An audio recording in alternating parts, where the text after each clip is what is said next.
What's up, YouTube? Don't forget to save, aka Sam, back at you with the Sunday video here. As promised, today's topic will be a bit different though. I decided to change my plans because it's my channel and I'll talk about what I want. Hopefully you guys enjoy it though. So with all that said, guys, drop me a like, comment, subscribe if you haven't. All that good stuff out of the way. I'm going to do a new segment today. And today's new segment is called Back in the Day. I remember back in the day being a young knucklehead on the running around with a bunch of idiots, and that's what we're going to talk about. So if you guys like this kind of content, you want to see more of it, like I said, leave me a comment, let me know what you think. So today we're talking about basketball cage matches. Yes, today is basketball cage match day, and I want to tell you guys this story because, well, for one, it's even though the basketball court's no longer there, what I did on it is still talked about to this day. So that's the story I'm going to share with you guys. Only the top shelf quality content for my channel for you guys. So we would go onto this basketball court. Now what it was like a full-length basketball court, right? And it was ghetto as hell. The rims all bent and shit. All right. One of those jobs. But it had a fence around it. That fence was like 14, 15 foot up off the ground. Sometimes we'd have to climb up over the fence because the ball would go over the fence sometimes. So we'd have to climb the fence, go over, throw the ball back into the court, you know, stuff like that. So on the other side of this, there's like this basketball court on this one side, and it's surrounded with a fence. And then on the other side of the other fence, there's a tennis court on the other side. So like it's just like dual thing right there. And we'd go to this place to play basketball. Now, a lot of the guys I knew were bigger than me. One of the guys I used to play with had pro scouts looking at him. He was that talented and gifted athletically. So one instance where we were playing a basketball cage match. Now we gotta remember this cage. It's got a chain link fence. It's a metal chain link fence, right? So I'm playing. And I'm not scared. I'll go up to that fence. If that ball goes near that fence, I'll go up and I'll grab it, right?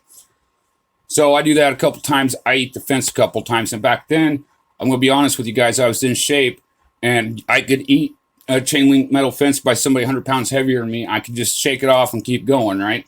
I was in shape. I wasn't as athletically gifted, but I was in shape, right? So about 3 or 4 times after eating the fence like that, I got sick of it, right? Like I'm starting to get a bit irritated now, right? As anyone would, right? He was like, man, I got to do something to get these guys off me. I can't just keep letting them check me into this chain link fence like this, right? I got to fight back, right? So I seen one of the guys that I knew. I'll call him Kurt. That was his name. I'm not going to use his last name. Kurt was a big guy. He was pretty athletic for a guy his size, I will say. And so he grabs the ball, and he's right where the fence meets, and they got the metal pole that goes up, right?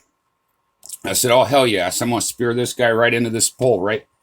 So I take off a dead sprint. I said, I'm going to spear him. Well, anybody can see this coming from a mile away. He moved out of the way.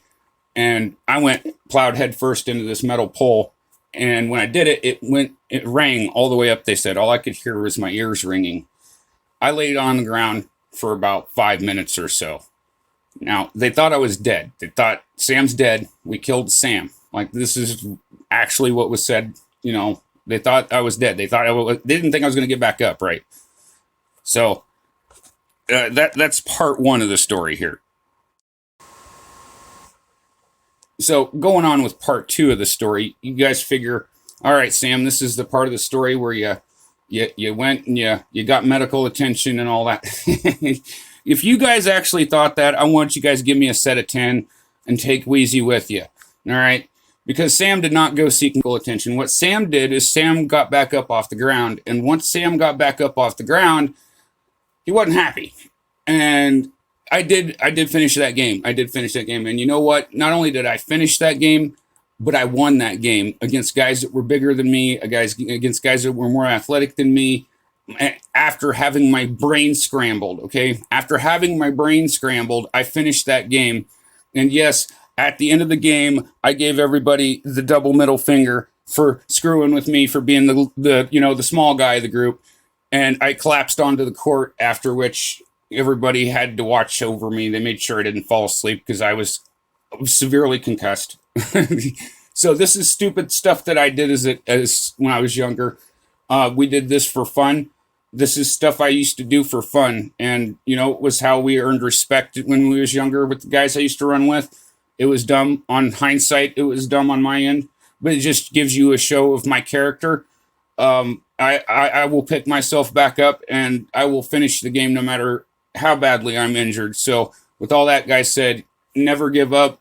Always keep fighting, guys. That's a message of inspiration you guys can take from this, I guess, if anything. And you guys can laugh at me in the comments for being completely stupid when I was younger. So, with all that said, guys, I hope you guys like my story. Don't forget to give me, like I said, drop a like, leave me a comment, subscribe, do all that good stuff. Until next time, guys, love your hobby and love you back. Peace.